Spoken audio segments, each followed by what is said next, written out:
పశ్చిమ గోదావరి జిల్లా ఉండిలో మహిళ దారుణ హత్యకు గురైంది. విజయలక్ష్మి మృతదేహం తాళ్లతో కట్టేసి ఉన్నట్టుగా పోలీసులు గుర్తించారు. మృతురాలు విజయలక్ష్మిది పాలకొడేరు అని చెప్పారు.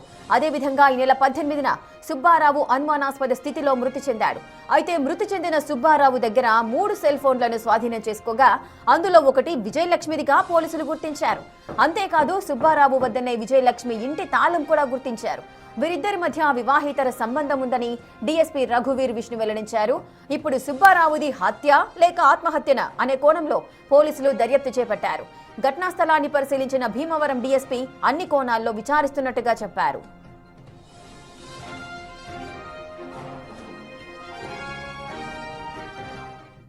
ఆయన బాడీ మనకు రైల్వే స్టేషన్ అవతల పొలంలో దొరికింది కదా, సో దానికి అది ఆత్మహత్యగా అని మాకు ఇప్పుడు దాకా ఉన్నటువంటి సాక్ష్యాధారాలు. కాకపోతే మొన్నటి రోజు ఏమైంది, ఇప్పుడు ఈరోజు ఎవరైతే ఈమె చనిపోయినట్టుగా మనం ఇప్పుడు వెళ్ళి చూసామో విజయలక్ష్మి, కలిదిండి విజయలక్ష్మి, ఈమె వచ్చేసి పాలకోడేరు పోలీస్ స్టేషన్ లిమిట్స్లో వాళ్ళ అమ్మాయి కంప్లైంట్ ఇచ్చింది, మా అమ్మ కనపడటం లేదు అంటే. అక్కడ ఒక మిస్సింగ్ కేసు రిజిస్టర్ చేశారు ఆల్రెడీ పాలకోడేరులో. ఆ మిస్సింగ్ కేసు ఉన్నప్పుడు చూస్తే వాళ్ళ మదర్ ఫోన్ స్విచ్ ఆఫ్ లో ఉంది. ఇతను నిన్న ఇక్కడ చనిపోయాడు కదా సుబ్బారావు, ఆయన బాడీ దగ్గర 3 సెల్ ఫోన్స్ ఉన్నాయి. దాంట్లో ఒక సెల్ ఫోన్ ఈమెది విజయలక్ష్మి, అది మనకు ఫ్లైట్ మోడ్లో ఉంది. ఆ ఫ్లైట్ మోడ్ను మళ్ళీ మనం ఆన్ చేసి నార్మల్ మోడ్లో పెడితే అప్పుడు వాళ్ళ అమ్మాయి కాంటాక్ట్లోకి వచ్చింది. మా మదర్ కనిపించలేదని నేను కంప్లైంట్ ఇచ్చాను పాలకోడేరు పోలీస్ స్టేషన్లో. ఇప్పుడు ఎక్కడ ఏంటి మా మదర్ అంటే, ఇట్లా ఇక్కడ ఈయన చనిపోయినాడు, ఈయన దగ్గర ఈ ఫోన్ దొరికిందమ్మా, ఆమె ఎక్కడుందో కూడా మేము కూడా చూస్తున్నామని చెప్పేసి చెప్పడం జరిగింది. తర్వాత ఈ లాస్ట్ వీళ్ళు ఎవరితో మాట్లాడారు ఏంటి ఇవన్నీ టవర్ లొకేషన్ ని చూసి ఈలోగా మనకి ఇక్కడ ఈ బాడీ ఉన్నట్టుగా మనకు ఒక కంప్లైంట్ ఇచ్చారు. వెళ్ళి చూస్తే ఇప్పుడు ఇక్కడ ఈమె చనిపోయి ఉంది.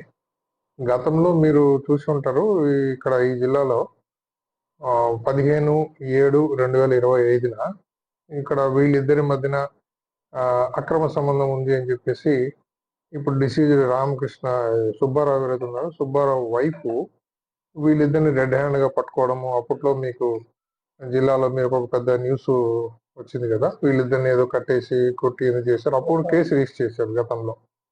సో అప్పటి నుంచి వీళ్ళిద్దరు అప్స్టాండింగ్ లో ఉన్నారు.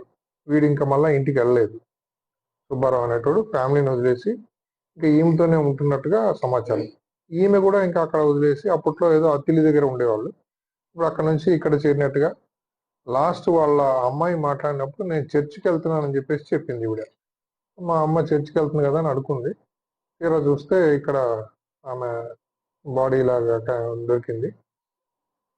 మనం ఇప్పుడు తాళం కూడా ఈ ఇంటి తాళం వేసేసి, నిన్న సుబ్బారావు చనిపోయినాడు కదా, ఆయన దగ్గర పాకెట్కి ఈ తాళం ఉంది.